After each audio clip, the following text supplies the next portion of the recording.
안녕하세요. 김태훈의 현명한 투자자 방송 시작하겠습니다. 오늘 시장에서 이 국제유가 관련된 종목들이 대거 급등을 했습니다. 특히나 이제 석유 유통 관련된 그런 업체들이 이제 많이 올랐는데요.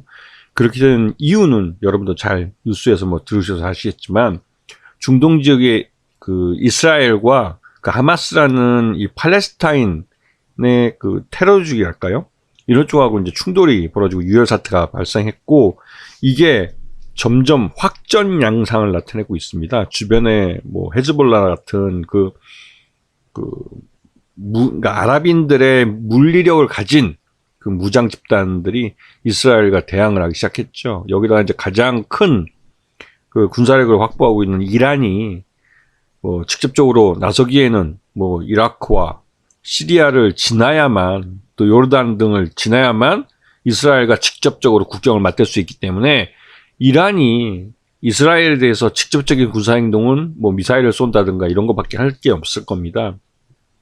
근데 그렇게 해서는 뭐 팔레스타인들을 해방시키거나 그 사람들을 뭐 위험에서부터 구해주기에는 너무 턱없이 부족하기 때문에 실제로 그 이스라엘은 그 이스라엘 땅과 또 팔레스타인이 차지하고 있는 서안이나 이 가자 지구 내에 팔레스타인을 쫓아내고 그 땅을 이스라엘 사람들의 땅으로 만들고 싶어 하지요.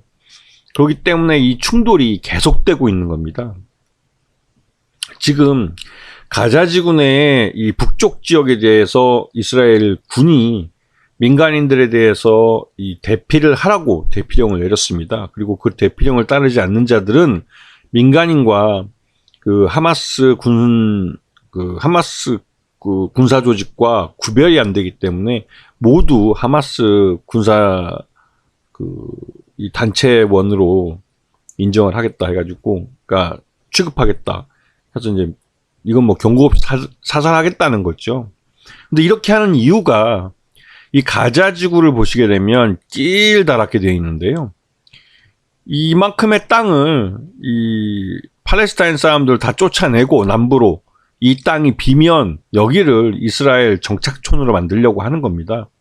이게 예전부터 이 이스라엘 땅에서 이 팔레스타인 민족을 계속 쫓아내면서 이스라엘 자신들의 땅을 넓혀왔기 때문에 그 연장선상에서 말할 수 있는 거죠. 그렇기 때문에 이번에는 가자 지구 전체를 다 소개할 수 없기 때문에 여기도 거의 200만에 가까운 인구들이 몰려 사는 곳이라 그 사람들을 남부 지역으로 쫓아내려고 하는 겁니다. 그리고 이 중에서 일부는 이집트 이쪽 사막 지역 쪽으로 쫓아내겠죠. 결국은 궁극적인 목적이 결국은 팔레스타인민들을 이 땅에 다 쫓아내서 가자 지구 이 전체를 이스라엘의 땅으로 만들겠다는 거고, 결국은 이 팔레스타인들은 여기서 쫓겨나서 이제 이집트 땅으로 가게 되는 거죠. 그렇기 때문에 이집트는 라파 그 횡단 이 문을 안 열겠다고 처음에 버틴 겁니다. 왜냐면 이 난민들이 들어왔을 때 이 이집트 사람들이 이 난민들을 먹여 살려야 되는 문제가 있죠.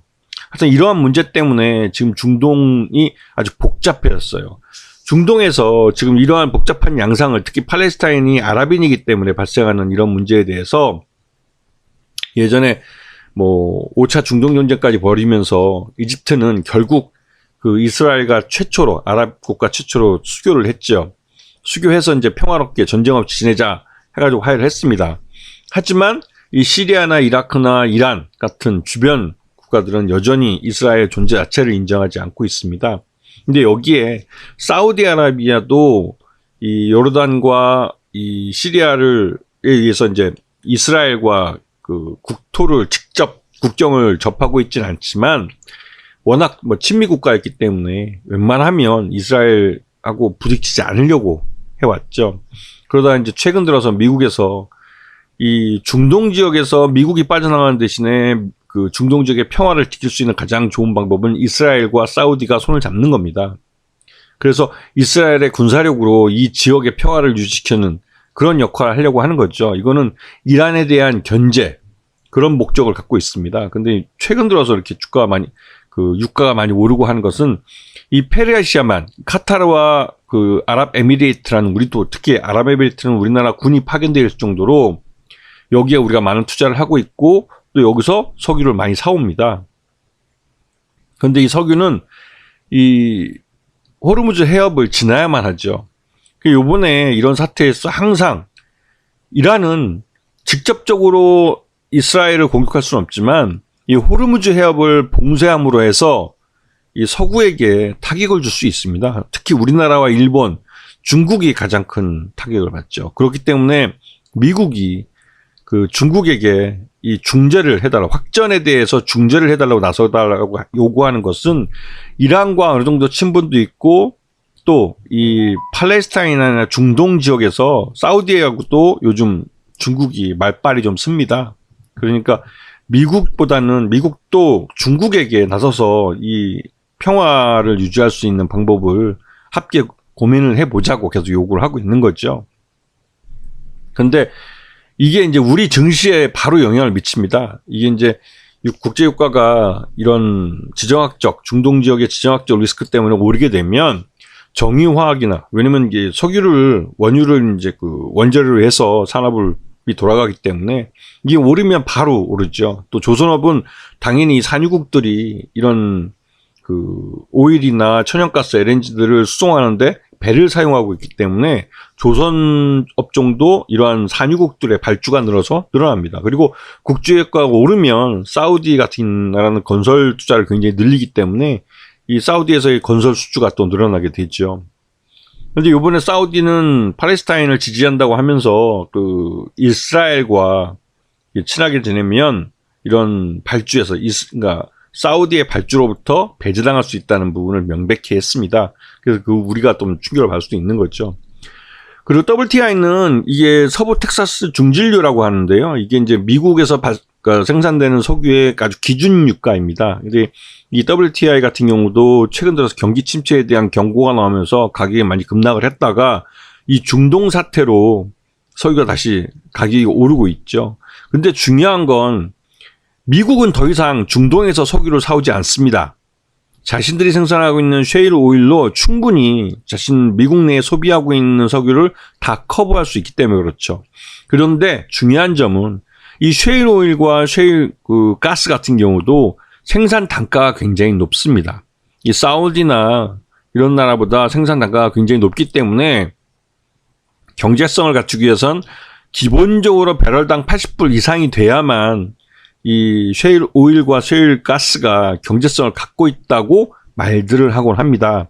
그래서 미국 같은 경우도 80불 아래로 이 국제유가가 내려가지 않도록 관리할 필요가 있는 거죠. 그렇기 때문에 이 중동 위기가 국제유가를 적당히 그 고유가에 묶어두는 그런 효능을 갖고 있으면, 그런 결과를 가져온다면 나쁘지 않은 거죠. 우리에게 직접적으로 영향을 미치는 두바이유, 우리가 중동에서 가장 많이 사오는 석유가 바로 두바이유입니다. 우리는 6개월에서 최소한 미니멈 3개월의 이제 단기적인 계약을 맺고 사오고 있고, 이러한 계약 조건에 따라서 수입을 해오기 때문에 단기적인 가격 변동에는 뭐 크게 영향받지 않지만, 그래도 이러한 계약들이 이루어질 때 이 두바이유의 가격이 급변하게 될 경우에는 거기 손해를 보게 되는 거죠. 최근 들어서 미국에서 경기 침체 위기가 나왔을 때 두바이유도 물론 같이 폭락을 했습니다. 이게 미국에서 경기 침체에 대한 얘기가 나오면 지금 두바이유로 가장 많이 사가는 중국과 우리나라, 그러면 일본이 거기에 직접적인 영향을 받기 때문에, 그렇기 때문에 이제 이 국제유가가 이 두바이유가 함께 떨어지는 거죠. 그런데 최근 들어서 중동 지역의 정세가 불안해지면서 이제 다시 오르기 시작했습니다. 그리고 오늘 우리 증시에서 대성에너지 같은 경우는 상한가를 빵 쳤죠. 근데 그렇다고 해서 이 대성에너지가 중동에서 석유를 사오거나 직접적으로 이 석유를 갖고 국내에서 뭐 대규모로 수익을 낼 수 있는 사업을 하느냐? 또 그렇지도 않죠. 그렇다면 이렇게 주가가 많이 오르는 이유는 시장에서 이러한 중동 정세에 의해서 국제유가가 올랐다는 게, 즉 국제유가 오른 것만큼 판가를 바로 올려서 그만큼의 마진을 더 남겨먹을 수 있는 그런 사업을 하고 있는 기업들에 대해서 투자자들이 학습 효과가 되어 있기 때문에 묻지마 매수를 하고 있는 겁니다. 가장 대표적으로 흥구석유 같은 경우도 석유 유통하는 중간 마진 회사인데요. 이 회사 같은 경우도 지금 비정상적으로 급등을 했죠. 이게 뭐 한 달 전만 해도 5,000원, 6,000원 하던 그 회사였는데 뭐 5,000원이 뭡니까? 지금 16,000원이면 좀 300%가 급등을 한 겁니다. 이거는 비이성적으로 오르고 있는 거죠. 그렇기 때문에 물론 거래량도 많이 실려주고 있기 때문에 그렇긴 하고, 특히나 시장이 약세일 때 다른 게 살만한 것들이 별로 이제 실적이 좋은 업체마저도 주가가 하락하고 있기 때문에 이럴 때는 테마주가 가장 그 극성을 부리기도 합니다. 그리고 저도 개인적으로 이러한 그 실적에 대해서 좀 자유롭고, 그러니까 실적이 뭐 기업들이 대부분 나쁜 그 약세장이거나 이럴 때 테마주를 쳐다봅니다. 단기적으로는. 하지만 이렇게 비이성적으로 오른 종목들은 팔면 팔았지 사지는 않습니다. 지금 쫓아가서 추격 매수에 잘못 잡으면 이거 상투에 물려서 빠져나올 수 없는 가격이에요. 또 손절매도 이 호가당 거래량이 많으면 모르겠지만 자칫하다가는 이 정도 거래되면 사는 사람도 많지 않기 때문에 추격 매수하는 사람은 점점 줄어들게 됩니다. 그럼 결국은 마지막에 폭탄 돌리게 하는 사람이 다 뒤집어 쓰게 돼 있는 거예요. 그렇기 때문에 대단히 조심해야 되는 시점에 들어가 있는 겁니다. 앞에서 말씀드렸지만 이 불안감, 이 시장에 대한 불확실성을 키우는 것은 주가를 빠뜨리기도 하지만 비이성적으로 주가를 끌어올리기도 합니다. 그 대표적인 경우가 이런 국제유가라는 공급량에 의해서 가격이 조절되는 그런 시장에서 그런데요. 특히나 우리나라 같은 경우는 이 석유 유통업도 그렇고 이런 석유와 관련된 산업을 하는 쪽은 대부분 다 독과점 업체들입니다. 우리나라에 뭐 GS 칼텍스니 뭐 현대 오일뱅크니 뭐 SK니 이름만 들어봐도 대부분 다 몇 개 회사밖에 안 되는 회사들이고, 이 회사들이 독과점으로 이러한 사업을 하고 있고, 그러다 보니까 당연히 사우디나 이런 중동의 두바이유 가격이 오르면 그 오른 만큼의 판가를 올려서 바로 자신들이 손해보지 않고 마진을 확보해 갑니다. 이게 독과점 시장의 폐해인데요. 그 기업들이 경영 개선을 하거나 스스로의 자구 노력을 통해서 이 원가가 오른 것만큼의 판가의 변동 없이 이 안정적으로 공급하는 것이 아니라 국제유가가 오르면 이 판가를 무조건 따라서 올려버립니다. 그리고 자신들의 경영 개선 같은 건 하지도 않죠. 이 일반적인 자본주의 국가에서 자본주의 시장 논리하고는 맞지 않는 건데요. 이게 수요는 그대로 있는데 공급의 변동이 크기 때문에 이 공급자 우위의 시장이기 때문에 나타나는 현상이기도 하죠. 이게 대표적인 불공정한 시장이기도 한데요. 그렇기 때문에 정부가 이런 데는 개입을 해야 되는 겁니다. 그래서 마침 정부에서 뭐 유가에 붙는 세금을 낮춰주겠다 뭐 이런 식으로 하고 있는데요. 그 전에 세금을 낮추기 전에 그 독과점 기업들의 그 폭리를 먼저 때려잡아야 되는 거죠. 그리고 그러한 폭리를 세금으로 환수를 해야 되는 겁니다. 그런데 우리나라는 그렇게 하고 있지 않죠. 이런 소수 재벌들이 이런 사업들을 다 하고 있기 때문에 그렇습니다. 이게 우리나라 이 경제의 한계이기도 하고 가장 큰 맹점이기도 하죠. 이런 재벌들의 횡포들을 막지 않으면 결국은 우리 투자가들도 손해를 보는 거죠. 지금 당장은 주가가 올라서 좋아 보일지 모르지만 이게 정상적으로 실적에서 뒷받침되는 것이 아니라 시장 테마주에 의해서 이렇게 급등한 거기 때문에 그 선량한 개인 투자자들은 뒤늦게 추격 매수했다가 큰 손실을 볼 가능성이 큽니다. 아시겠죠? 자, 오늘 방송 여기서 마치겠습니다. 감사합니다.